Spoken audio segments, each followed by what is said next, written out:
certain level of experience to learn Manodharma.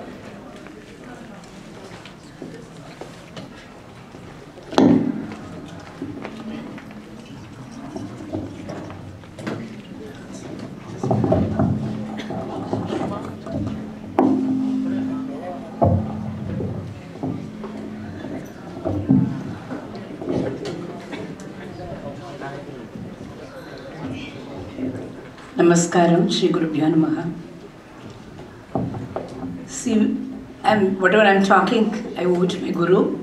Whatever I understood from him, I'm just repeating that. Varnam is the gateway for Manodharma Sangeetam. So if you take the Varnam, it gives you a lot of clue how to approach the Raga. So I think it's the most important part of learning. As much Varnam as you learn, your knowledge improves and your Manodharma improves.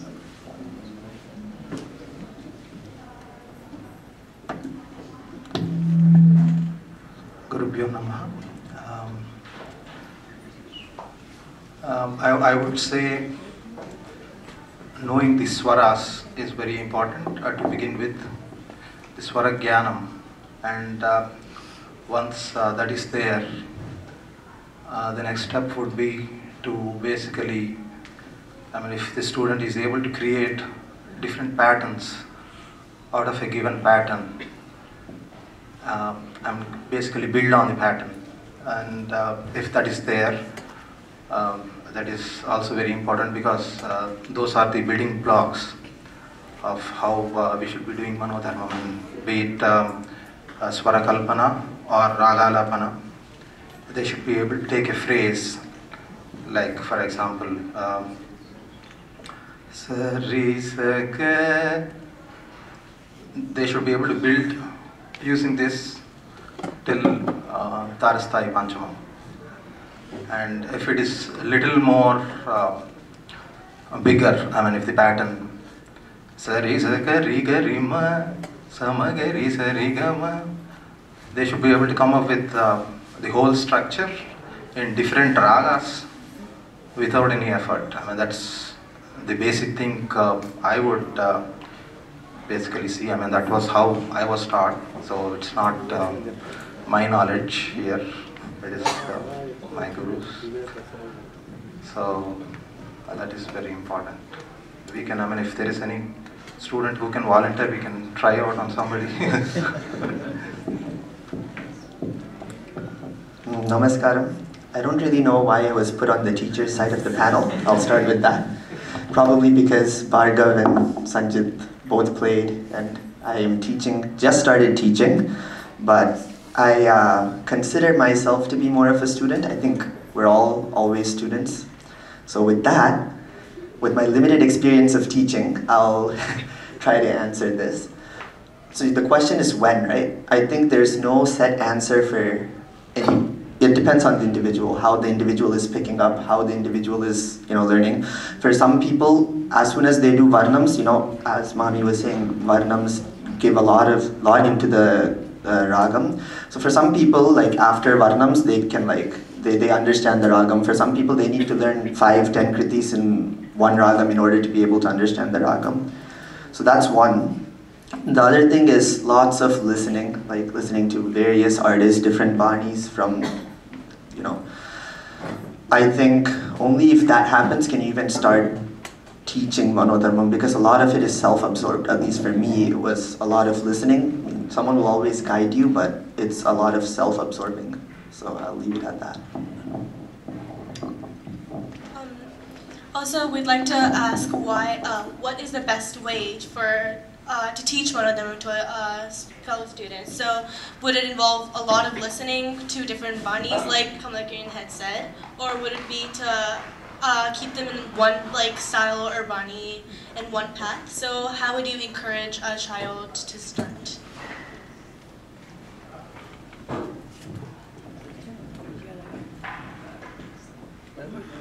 Can you just repeat the question? Yes, of course. I was talking about what way is the best what do you believe is the best way to teach Manodharma to a child? As I said, Varnam is the most important thing. how we were guided into Manodharma Sangeetam is to sing Varnam Akarma. So that helps you in how the raga goes, it guides you to that. Then my guru used to say, just take the first line or even the first word.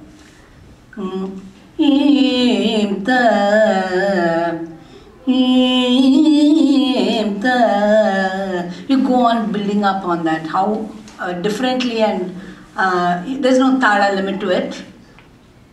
This is how he guided us into Manodharma Sangeetam. One thing is, the ragas were never taught. This is the way to sing raga. They used to say, this is, see the raga rupama, how it goes. The more compositions you learn in one ragam, that helps you to understand the ragam better and approach into singing of the ragam. Yeah, that's, those are all good points, and also whatever Kamalakiran has said before. There is no age bar as to when you can start Manodharmam, since it is Manodharmam, which is something to do with mind. So everyone has, it depends on the gift that somebody is born with. And I would say one should get familiar with the Kalpita Sangeetam, which is the compositions, be it Varnas or Kirtanas. The more you listen and learn, the better you will get in understanding. Once you get familiar with the ragas, then identifying the notes, especially I'm talking about some of the ragas like Purna Chandrika and Janaranjani. They are kind of very similar, but then unless you really learn and understand, you won't know the difference. Or Sura Ranjani and Kadana Kutuhalam.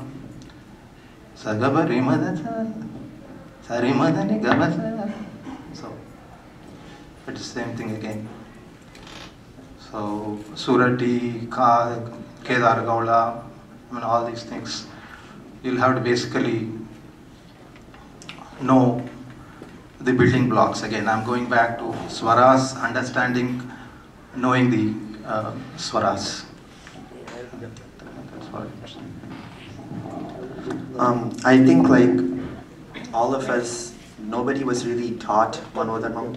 And first of all, I don't think we should generalize Manodharmam into one thing, because if you're teaching Manodharmam, you'll teach Kalpanaswarams, or you'll teach the structure of Kalpanaswarams, the structure of Alapana, the structure of Naraval. We can't do much more than that.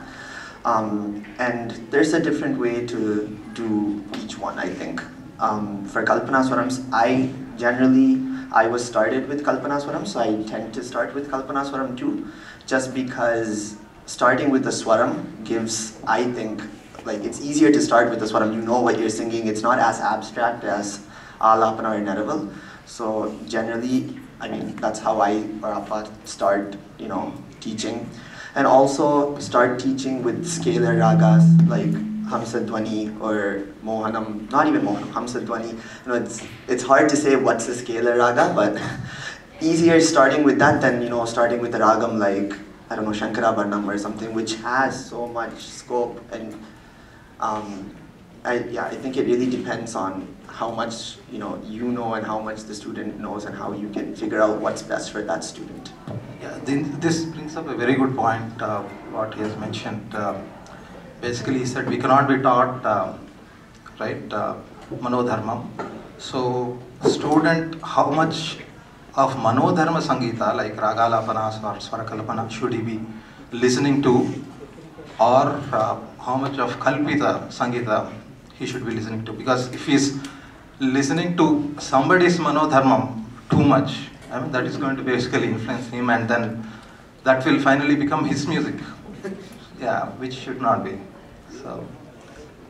As a follow-up question to the students, but you don't answer this because you're all again teachers and students, like Kamalakiran mentioned.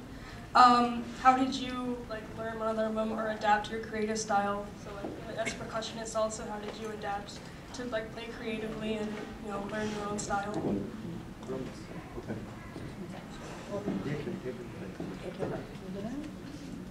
I think for me, because I do violin and vocal, they kind of interchanged quite a bit. So when I accompany, I learn lots of new ragams that I probably wouldn't have otherwise learned by myself. But constant exposure. So just if I'm listening to Alapana, try to replicate what I listen to, try to listen to the nuances, and then when my teacher is singing, they're hopefully correcting as I go, and correcting any mistakes, because sometimes you, like everyone has mentioned, different ragams have different nuances and it's hard to grasp them yourself initially. So with the guidance of gurus, that helped.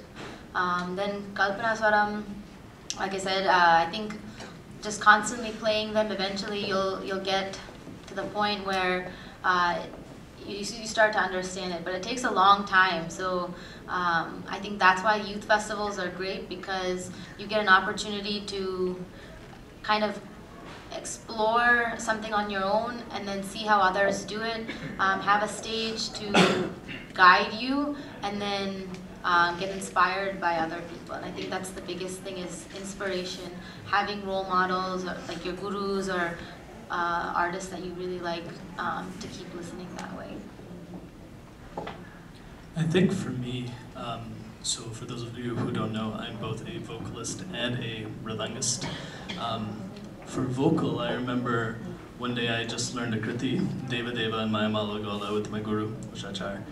And all of a sudden, she just starts doing Kalpana Swaras. No warning, no, now we're going to just start. And she made me do it right there on the spot, and I failed many, many, many times. I struggled to come to that edam. But, the next morning I woke up and I was so excited to try it, and I failed again. My point here is that I think with all of Manodharma, you're trying something new, you're trying something spontaneous. You've just had a little bit of this ocean that is Carnatic music, and you're trying to take it and bring it and focus it through your own mind. Failure is natural. And I think the most important thing that I learned from my guru is that mistakes are going to happen. I can't count the number of times I've been on stage, and I'm sure everyone here agrees, and a mistake has come, right? But I think the best thing that my guru gave me as a student, and eventually when I start teaching, I will hope to give to my students, is that when you mess up, it's okay, because that's also part of the process. What's really important is that you don't let that failure drag you down, that you just keep persevering and keep going, and eventually we all get to that point, right? I'm sure everyone here struggled, I know I did, and now the things that were mountains for me when I started learning are just, they no longer trouble me at all, and that leaves, I think, us as students mentally available to then focus on bigger challenges, so going from straight Kalpana Swarams to Kalpana Swarams with Oedipus, from that to Kalpana Swarams for Narepala, you get the idea. As soon as you conquer one mountain, there's another one that appears in front of you, and to me that's the beauty of the music, that there's always a new challenge to master. I think you can tell that he's a high school teacher. The same line, I just want to share one thing. See, as I learned vocal with my guru, and we used to learn in a group. It was never very rarely one-on-one class. So the group class always helped us to learn the swaras and narvals, Kalpana Swaras and narvals more easily. It was much easier than sitting one-on-one and getting stuck. And among about 7-8 of us, 2 will be in a very senior level, and 2 will be in the medium level, and 2 will be juniors. But within a month, the junior will be singing Swaram so well, and she or he will not even know when did he start to sing and how did he learn it. So that listening in a group class, especially I think for instrument it may be difficult, doing a group class. But for vocal, I think it's very important that children learn in a group, especially when you do Manodharma Sangeetam, it really helps you. And another point is, as I said, learning more compositions. That is, in a class, my guru used to, if he used to start with Bhairavi Varnam, then the whole class will be Bhairavi only. And you end up with some similar ragam, a lighter kriti, but then the whole class will start with Bhairavi Varnam, and then oh, Chinna Upacharamu, then Periya Upacharamu, and then Balagopalam. It will just go on, you know, for 2-3 hours. And when you go home, there's nothing but Bhairavi in your head. This is how we learned. And that was not a period where we had so much to listen to, you know, like you all have now, all the gadgets and all the recordings available. It was not there. So we used to wait to hear, you know. Okay, I have a question to all the students and teachers, like Kamalakiran mentioned. Oh, of course, okay. So this is addressed to all the percussionists. So, as a percussionist, when, if ever, do you find that you have to adapt your style to certain situations? So, say you're playing Tani with a person that of another style or Barney, like how would you adapt it so it doesn't sound polar almost? Namaskaram everybody. Adapting your percussion style actually starts when you start accompanying the artist for the first Kirtan, even before he starts the Varnam or the first Aditalam Kirtan that they try to sing. It starts right there. Different artists have different paces, and different artists do Niraval and Swaram.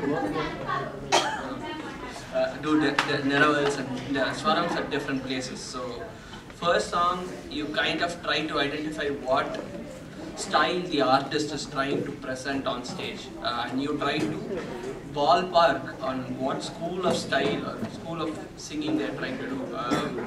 Once you get to know that, then you start thinking back on what you've listened. It is basically religious listening to artists all the time, all the artists, no stone unturned. Listen to everybody as much as possible, and the experience you get from accompanying from your previous concerts. So then you start to know, okay, if certain artist is singing in certain way, you will know, say, okay, in this school this will probably be what they will be trying to do. And if you find that spark on the spot, then you know you are on the right track. Then you say, okay, this is how it's going to go. Then you start trying to figure out so it's a very active process on stage. I mean, what I do is I try to predict the list, see what the main song is going to be when the subway is over, because you eventually will have to play a Taniyavathanam.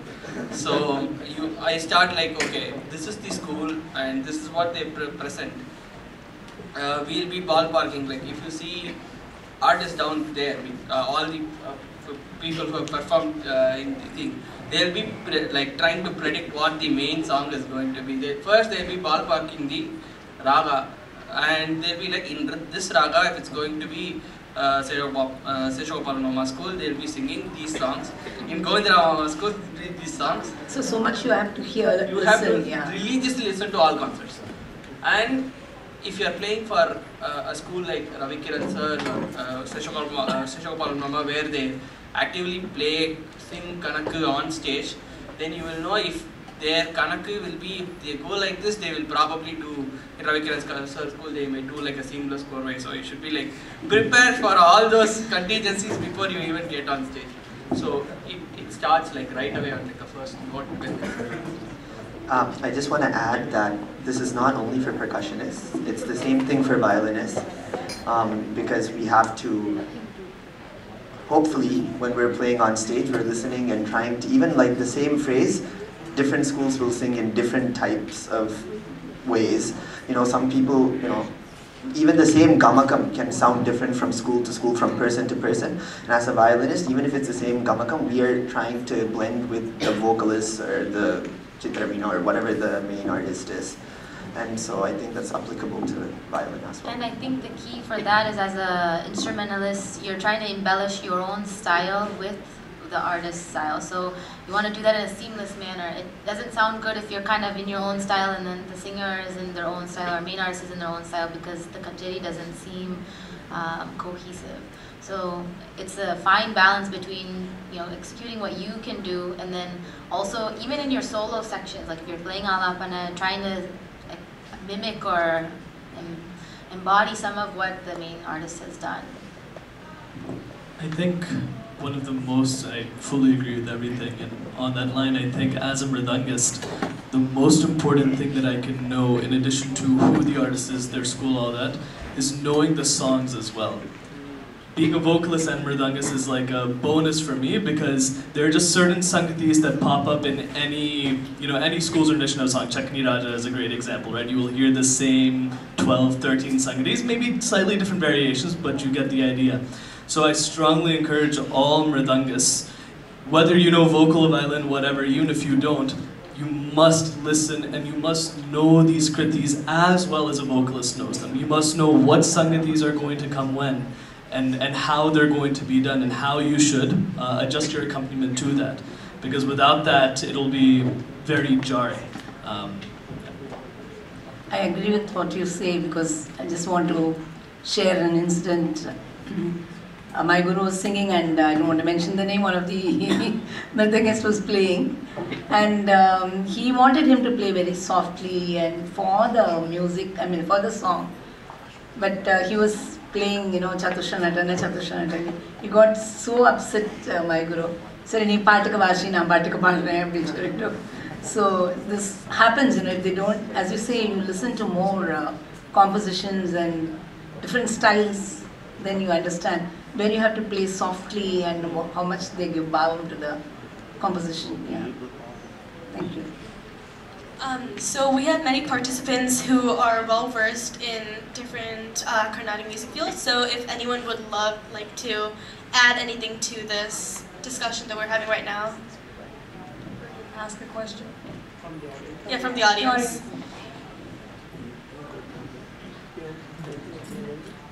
Anyone? Something very fundamental, okay? So I'm neither a teacher nor a student, Rasika. What are you actually creating on the stage when you're doing Manodharma? I'll phrase it this way. From Aryakadi's time, about 100 plus years, Todi has been sung. I use Todi because Vinay, you and I talk Todi. Todi has been sung in so many varieties by so many artists. What is new that you are composing on the stage? Please treat this as a very layman-ish question, and if you can answer in that manner. Thank you. I think when we first learn Todi, we're going to learn the Todi that, that everybody sings. This is Todi. Todi needs to have X, Y, Z sangatis. After you are really good with that Todi and you know a lot of songs, because first, if you don't know that, you can't build or you can't develop further. Once you know that, I think the way I look at it is every time you're playing, you're exploring the raga on the spot. So every time I play an alapana, I'm exploring, I'm trying something new on stage. It's not practiced, it's not something that like some days it's going to come this way, it really is on the spot. It should be truly on the spot, and I think you take, like Mami was saying, the Inta Chalamu, you can take whatever that main Todi phrase is, and then you can go from there. What can we add, what can we take away, and eventually you'll come up on a sangati and you'll be like, oh my god, I didn't even know that existed. I think that's where Manodharma lies. It's like our music is so grammatical and scientific, you can't go beyond the limit. But then, see, this is the measurement of this room. You can construct differently into this room, You can have a smaller kitchen and a bigger hall, or a bigger kitchen and smaller hall, or combine both and have it differently. So within that framework, you try different sangatis, right? I would say, I was going to say, certainly the same thing applies to Laya as well, right? These frameworks of Dishra, Chatusha, Khanda, all of those, right? There are certain, I really like Mami's example, they're just like a room, but, how can you arrange the room differently? What different patterns can you do that still fit the base requirement that we're in, patterns of 3 or 6, we're talking that kind of thing. So it definitely applies to Laya as well. yeah, since we are talking about Manodharma, it is individual's journey. So if you are saying that the artist is basically catering to the audience, without himself, he should get appeased first. It should come from his heart. If that is not happening, then there is no point. Also, the way of singing Manodharma, it changes from song to song. When you sing Jason and then the Todi that you sing is different, and when you sing Koti Nadulu, it is different. There are songs where there is no Panchamam and Shadjam, Varjam, we also take the ragam in the same manner.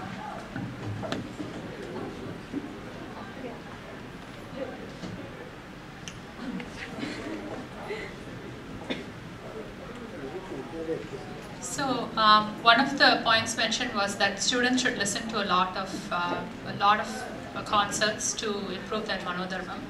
As gurus, do you caution them against picking up something that is not necessary, like some stylistic elements? That's one question. Second question is, how do they then stay true to their guru's bani? Like if they listen to many different schools and they pick up things from everywhere, how do they showcase their guru's bani, and how does the guru help them make that change? See, learning from one guru for a long period of time helps you. See, today even if I listen to K.V. Narayan Swami's cassette or recording or Maharajapuram's recording and learn a song, I know how to bring it to my own guru style, you know. So you need you have to have trust in your guru and learn with him or her, be with them for some time. It's a way of life, you know. Music learning is a way of life. You can't just go to a guru, learn 2 songs and go to another guru and learn 2 songs. It's never going to be a style of yours. It's going to be, or your guru. It's going to be your kadamba madri irukum. So that's not the way you learn. You have to. And listening, see, inniki people listen to Sanjay Subramaniam. I mean, I can boldly say, you know, T.M. Krishna or Ranjini Gayatri or Sudha Raghunathan. But you should remember, they all listen to their stalwarts, you know, those who were living before them. And then our journey they have established their style. So we have to listen to all the old people, just not listen to the newcomers alone, you know, or the popular ones. If I can add off that as a student, just because there's an incident with my guru that happened very similarly. I was learning Mohanarama, and I sang a Sangati one day after my guru had taught me that was sort of like what she had taught me, but not quite. She immediately knew that it was because I had been listening to someone in the younger generation. And at that point, that was when I was really becoming passionate about Carnatic music and really taking ownership as a student and really taking initiative. And she immediately stopped me and she said, and this will vary, I think, based on each school, she said, you know, I want you to listen to Shemangudi and Boleti. And that's it. Whatever raga you want to listen, find their recording. And that'll vary, I think, based on different schools. But she just, and that was her insight, that she didn't want me to go all over the place. She knew I wanted to listen, but she guided me to listen in a way that, you know, I never strayed from our original school. And that was very, very helpful as a foundation for me as a student. I think that I agree with everything here. I just want to add that as an accompanist, I think that it is important to listen to as many banis as possible, because that's the only way you're going to learn how you need to be able to do whatever is there, no matter what your school is. You know, I mean, as Mami said, or as everyone is saying, that you need to be able to bring it to your own style, but at the same time, you need to be able to replicate what's being sung. So as an accompanist, you need to listen to as many banis as possible. Yeah, as a mridangist, it's even more important that you listen to all type of banis in the vocal school and also in the percussion side. So and the way you maintain the integrity of your school, like Mami said, you learn from one guru for a long time. That sets the foundation. Not only, see, the guru knows what to teach whom, you know. See, he may be able to sing fast sangatis and I may not be able to sing. He will teach accordingly and wait for me to pick up the speed and then teach, you know, the same song. But the bani doesn't change. How much the person can take, he gives, you know, that's the foundation is set that's when you learn from your guru. It's just different colors that are dawned upon the day depending on what the acoustics is and what the mood of the singer is and how it's going that way, how your mridangam is sounding that day. So it's like it just takes you there. And also the nature of the artist. I mean, you might have many vidwans performing and all that, but you'll generally cling on to certain people. You always go back and try to listen to only them. That is based on, again, your nature. So apart from what your guru imparts, I mean, that is the fundamentals again. You pick up pieces from here and there. I mean, that is based on your nature. And as Uncle was saying, he said this in the very beginning, when you're actually creating, no matter who you listen to, no matter how many people you're listening to, you have to make sure you're creating in your own way.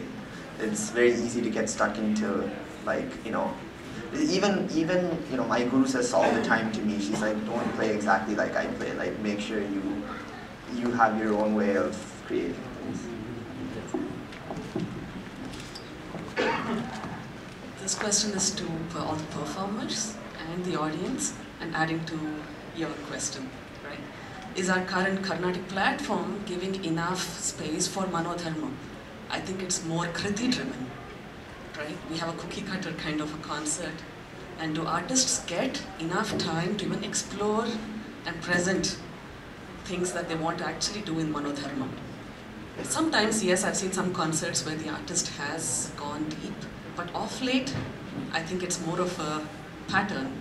You can kind of predict what's going to happen. So is there enough scope? But in Carnatic music, I know Hindustani has a little more. They kind of reduce. Yeah, if you watch, listen to a good seasoned artist in a 2 hours concert, at least 1 hour, 20 minutes or 15 minutes will be Manodharma. Only the rest will be composition. They don't sing compositions, more compositions and less Mano. I think I'm answering to your question. That's the question you asked, right? Yes, that's the question. But is that happening to all our Yeah, youngsters? it happens to the beginners and upcoming artists because their Manodharma is limited. So they place more compositions and less. So you can sing Ragam for 20 minutes or 5 minutes depending upon your ability to sing, right? So if you cannot sing and you get a platform to sing, what do? You fill it up with compositions. I think there's as much scope as you give yourself. I don't think. I mean, it's becoming this way. It's easy to say that it's becoming this way, so everyone should mold it. But it's, you know, I think you can give yourself scope to play as much as you want. As Yeah, a good concert will always carry more Manodharma than. I think the onus is also on the audience. I mean, are the audience also educated enough to understand what is happening on the stage? So I think Manodharma is there in the Kruti itself.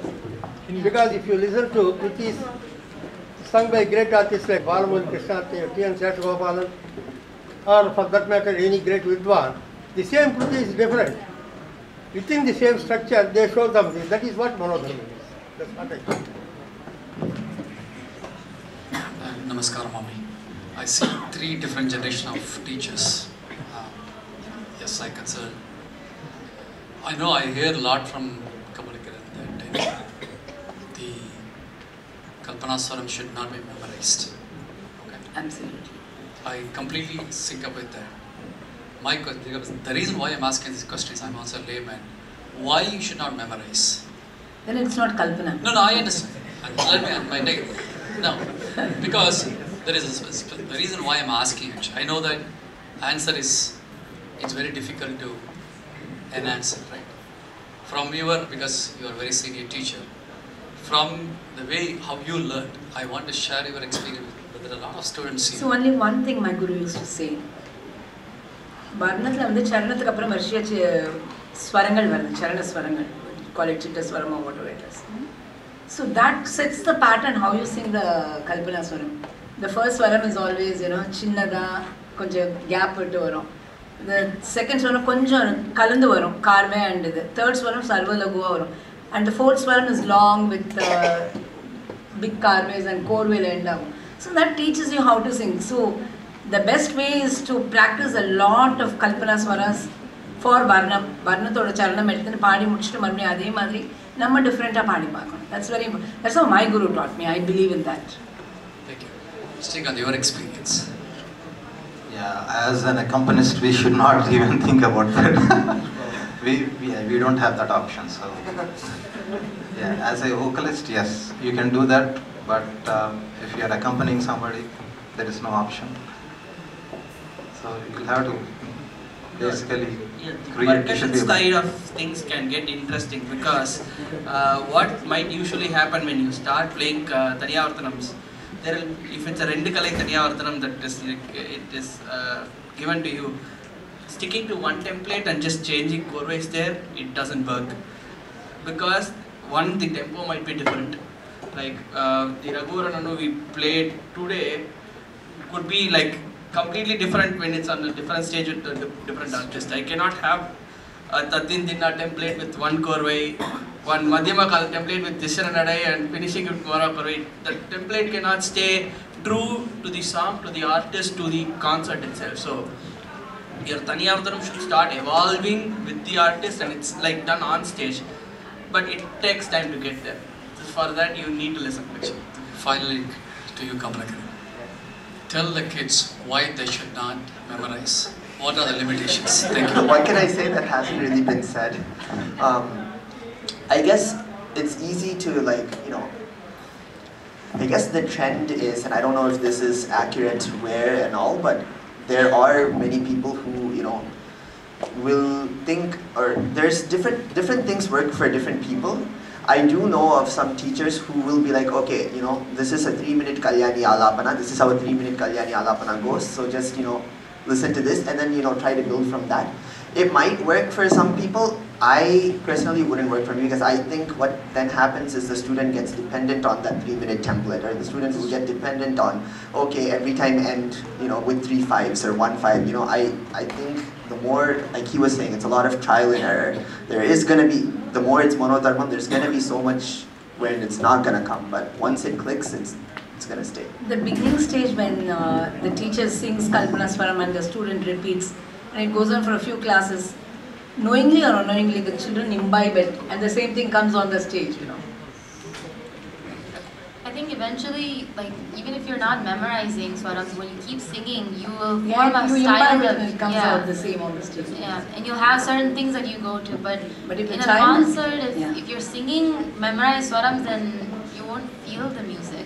I think it's the teacher's part, Yeah. shouldn't do that at all. And it should be organic when you're singing. I mean, that's what's different about Carnatic music compared to all other styles of music, is that we create here. The music we get on this stage is to this stage only. We cannot even do it tomorrow. We cannot even do it 20 minutes later. You can't even repeat it after some time. You cannot even repeat it, You sang in the Organic and non-GMO. and it's a special bond between the moment between that violinist, the mridangam, and the main artist. It's the chemistry that they create. So if it is a memorized swaram, then you cannot have a conversation. The kacheri should be a conversation. It's true. If you memorize and the violinist plays something different, you're misled. Then you don't know what to do for the next swaram, Or if they play 1 hour than longer, and you're stuck. You're stuck. You're in. Thank you for expecting that answer. Thank you. Quick last question, please. We're out of time. So this has been an extended question. I'm really sorry to be the bad guy here. But very interesting. Thank you so much, We have to stick to a schedule. Kalpana Swaram versus Kanaka Swaram. Quick response, in a concert, how would you the ratio? Kanaka Swaram is Kalpana Swaram, I think. I think it should be Kalpana Swaram. I don't think I think even Kanaka should be at one point. I mean, in the beginning, I guess people will be like, okay, this is my final Korve or stuff. But or in a group performance like today, we planned this Karapu because otherwise it's tough to do a group performance.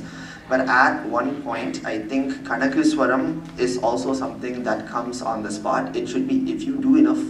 If you practice layam enough, Kanaka should be something that you can also improv, and that improv is based on the ragam, right? You can't just do 3 5s the same way in Shanmukha Priya like you can do in Vegada or something. It's based on the ragam, and all these things will only come on the spot. So I don't think there's a distinction there. What would be the ratio basically? You do all the Kanaka or you want to kind of It depends on the song, and it depends on the style also, right?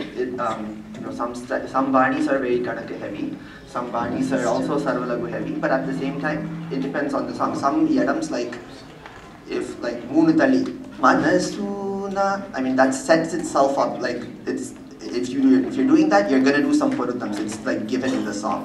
So it depends. And Kanaka doesn't have to be some mathematical thing that's out there that doesn't have anything to do with the song. Usually when people are doing Kanaka, and even if it is a Bani of Kanaka, there is cohesiveness. It's like when you're writing a report, right? It's not like the paragraph is different from the conclusion. Everything has to come together. So even in Kanaka heavy schools, I think there's some sort of message or some sort of theme or some idea or some goal, with that. At least vocalists can come with a Kanaka. Today I'm going to sing this. But violinists will not know what we are going to sing. So in case you want to, you have to follow us, then it has to be spontaneous. Trial and that is the approach. So I would say anything related to Kanaka is Kalpita. I'll put it in that category because your brain is involved in that. No matter how much you might practice, that element is always there. And if it is Ragalapana or singing Swarakalpana, the flow that you are getting, that is extempore, it is happening seamlessly. So that is totally different. And then I think the musician is also in sync with that aspect there.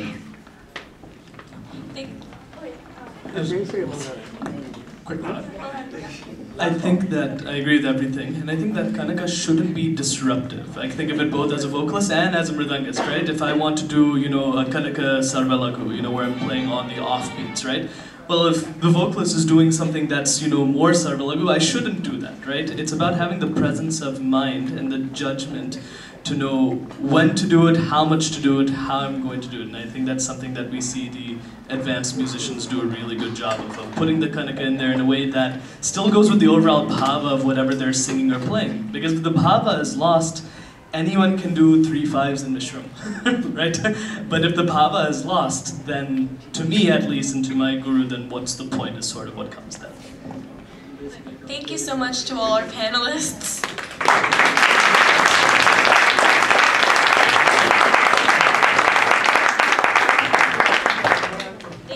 Thank you to all.